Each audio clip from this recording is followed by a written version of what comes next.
Welcome, today I'm showing you how to activate Quick Launch into Xiaomi Redmi Note 11s.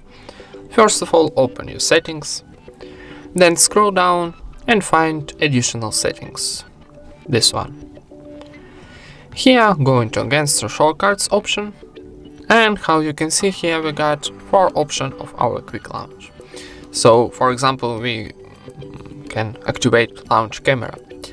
Okay, here we got 2 options, double press to power button and double press to volume down when the screen locked. So let's try double press to power key, and how you can see camera is open.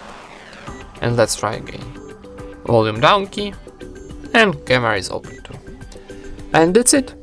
Thank you for watching, leave thumbs ups and subscribe to our channel.